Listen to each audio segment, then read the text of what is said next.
ಸಾಂಸ್ಕೃತಿಕ ನಗರಿ ಮೈಸೂರನ್ನು ಸ್ವಚ್ಛತೆಯಲ್ಲಿ ದೇಶದಲ್ಲೇ ನಂಬರ್ 1 ಸ್ಥಾನಕ್ಕೆ ಕೊಂಡೊಯ್ಯುವ ಗುರಿಯೊಂದಿಗೆ ಮೈಸೂರು ಮಹಾನಗರ ಪಾಲಿಕೆ ಸ್ವಚ್ಛ ಭಾರತ್ ಅಭಿಯಾನ 2.0 ಅಂಗವಾಗಿ ಶೌಚಾಲಯ ಸ್ವಚ್ಛತಾ ಅಭಿಯಾನಕ್ಕೆ ಇಂದು ಚಾಲನೆ ನೀಡಲಾಯಿತು.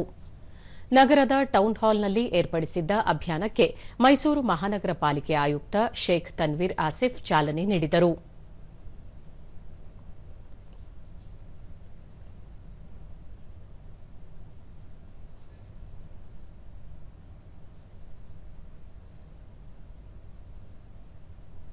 ದೂರದರ್ಶನದೊಂದಿಗೆ ಶೇಖ್ ತನ್ವೀರ್ ಆಸಿಫ್ ಖಾಸಗಿ ಸಂಸ್ಥೆಗಳು ಸಾಮಾಜಿಕ ಹೊಣೆಗಾರಿಕೆಯ ಯೋಜನೆಯಡಿ ಸಹಾಯ ಹಸ್ತ ನೀಡಿವೆ. ಸ್ವಚ್ಛತೆಯ ಬಗ್ಗೆ ಶಾಲಾ ಮಕ್ಕಳಲ್ಲಿ ಮೊದಲು ಅರಿವು ಮೂಡಿಸಿ ನಂತರ ಸಾರ್ವಜನಿಕರಲ್ಲಿ ಅರಿವು ಮೂಡಿಸುವ ಕಾರ್ಯ ಮಾಡಲಾಗುತ್ತಿದೆ. ಒಳಚರಂಡಿ ಸ್ವಚ್ಛತೆಗೂ ಆಧುನಿಕ ತಂತ್ರಜ್ಞಾನ ಅಳವಡಿಸಿಕೊಳ್ಳಲಾಗುತ್ತಿದೆ ಎಂದು ತಿಳಿಸಿದರು. ಟಾಯ್ಲೆಟ್ ಅಂತ ಅಭಿಯಾನ ಮಾಡಿಕೊಂಡು ಶಾಲಾ ಮಕ್ಕಳಾಗಲಿ ಕಾಲೇಜ್ ಮಕ್ಕಳಾಗಲಿ ಅಥವಾ ಸಾರ್ವಜನಿಕ ಆಗಲಿ ಅವರಿಗೆ ಅರಿವು ಮೂಡಿಸೋದು ಮತ್ತು ಒಂದು ಕಾರ್ಯಾಗಾರ ಥರ ಮಾಡೋಣ ಅಂತ ಈ ಒಂದು ವೇಳೆ ಪ್ಲಾನ್ ಮಾಡಿದ್ದು.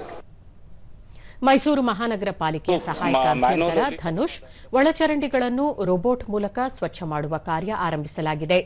ಇದರಿಂದ ಪೌರಕಾರ್ಮಿಕರಿಗೆ ಆಗುತ್ತಿದ್ದ ಅನಾನುಕೂಲ ತಪ್ಪಿಸಿದಂತಾಗಿದ್ದು ಅವರ ಆರೋಗ್ಯ ಸುಧಾರಣೆಗೂ ಸಹಕಾರಿಯಾಗಲಿದೆ ಎಂದು ತಿಳಿಸಿದರು. ಇದನ್ನು ಅಪ್ಡೇಟ್ ಮಾಡಿದಾಗ ಇವಾಗಂತೂ ಕಂಪ್ಲೀಟ್ಲಿ ಅಪ್ಡೇಟ್ ಮಾಡಿದ್ದೀವಿ. ಮತ್ತು ಇದರಲ್ಲಿ ಅಶುಚಿತ್ವದಿಂದ ಕೆಲಸ ಮಾಡ್ತಾರಲ್ಲ ಆವಾಗ ಅವರ ಆರೋಗ್ಯಕ್ಕೆ ಪ್ರತಿಕೂಲ ಪರಿಣಾಮ ಬೀಳೋ ಸಂದರ್ಭ ಇರ್ತದೆ ನೌಕರರಿಗೆ.